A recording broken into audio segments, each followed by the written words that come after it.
Hello friends and welcome to my channel Emerald English literature. Video शुरू होने से पहले मेरे चैनल को सब्सक्राइब कर दीजिए और बेल आइकन ज़रूर प्रेस कीजिए ताकि आने वाली वीडियोस की अपडेट आपको मिलती रहे। आज मैं आपके साथ जो पोएम डिस्कस करने जा रही हूँ वो है the thought fox.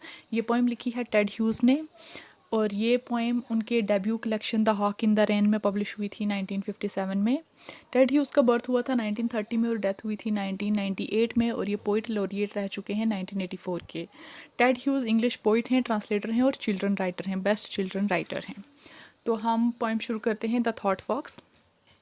I imagine this midnight moment's forest, something else is alive। तो ये जो सेटिंग है एक फॉरेस्ट की है इस पोएम की।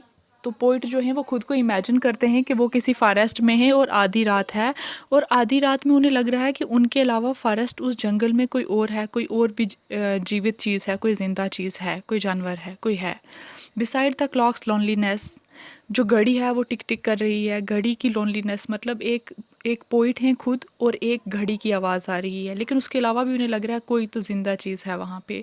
And the blank pages, page where my fingers move. और पोइट जो हैं उनके सामने ब्लैंक पेज पड़े हैं, खाली पेजेस पड़े हैं जिन पे अभी कुछ नहीं लिखा है, बस वो अपने फिंगर्स मूव किए जा रहे हैं।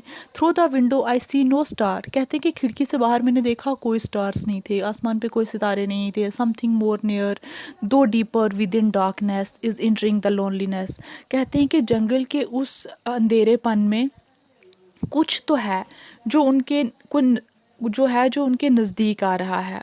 और जो ये लोनलीनेस है इसमें उन्हें लग रहा है कि कोई इंटर हो रहा है। Cold delicate as the dark snow, बहुत ठंड है, बर्फ़ पड़ी है, अंधेरी रात है। A fox nose touches twig leaf, एक लोमड़ी है उसके जो नोज़ है, एक लोमड़ी आती है उस जंगल में उस टाइम पे और वो क्या करती है कि उसके नोज़ जो हैं वो टच करते हैं पत्तों के, पेड़ों के पत्तों के लीव्स, जो लीव्स हैं और ट्विग्स हैं उनको टच करती है। Two eyes serve a moment that now and again, now and now and now. अब जो फॉक्स है वो अपनी आंखों से किसी चीज़ पर, किसी टारगेट पे फोकस कर रही है, बस वो बहुत होशियारी से कुछ देख रही है, उसका कुछ टारगेट है जिस पे उसने अपनी नज़र रखी हुई है। Sets neat prints in the snow, अब वो स्नो पर आस्ता आस्ता चल रही है और अपने साफ साफ पंजों के, पाँव के निशान लगाए जा रही है, पंजों के निशान पीछे छोड़ते हुए आगे चलते जा रही है। बिटवीन ट्रीज, पेड़ों के बीच से होते हुए। And wearily a lame shadow lags by stump and in hollow of a body that is bold to come, ऐसा लग रहा है कि कोई जानवर जो कि इंजर्ड है वो आस्ता आस्ता पेड़ों के बीच से निकलते हुए बिल्कुल सीधा आगे की तरफ आ रहा है और अपने पीछे एक शेडो छोड़ता हुआ जा रहा है, उसका साया पीछे की तरफ बनता जा रहा है। Across clearing N I A widening deepening greenness, brilliantly concentratedly coming about its own business। तो अपना रास्ता साफ करते हुए, अपनी आंखें बहुत गहरी और वाइड खोलते हुए वो जो फॉक्स है वो आगे की तरफ बढ़ रही है और उसकी कंसंट्रेशन बिल्कुल अपने बिजनेस, अपने काम पे है, जिस चीज़ पे उसने फोकस रखा हुआ है। कोई चीज़ है जिसको वो देख रही है और बहुत अपनी आंखें खोल के और फाड़ फाड़ के देखे जा रही है। Till with the sudden sharp hot stink of fox it enters the dark hole of the head. और इतने में वो फॉक्स जो कि उस अंधेरे जंगल में से सामने की तरफ बर्फ़ से होते हुए आ रही थी, तो ऐसा लगा कि वो एकदम से पोइट के दिमाग में इंटर हो गई है।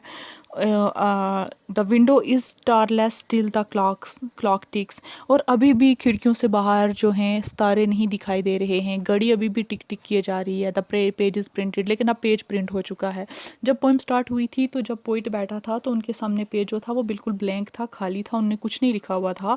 और अचानक से जब उनने ये इमेजिन किया कि कोई फॉक्स है जो जंगल के बीचों बीच उनकी तरफ आ रही है और बर्फ़ पर अपने पंजों के निशान छोड़ते हुए एक अपनी किसी टारगेट पे फोकस करते हुए आ रही है, तो उसका टारगेट क्या था? पोइट का दिमाग। तो वो सीधी पोइट के दिमाग में एंटर हो गई और इतने में पेज प्रिंट हो गया। इस तरह से ये पोएम ख़त्म होती है। फ्रेंड्स, अगर आपको मेरी ये वीडियो पसंद आती है तो प्लीज़ लाइक और सब्सक्राइब और शेयर ज़रूर कीजिए।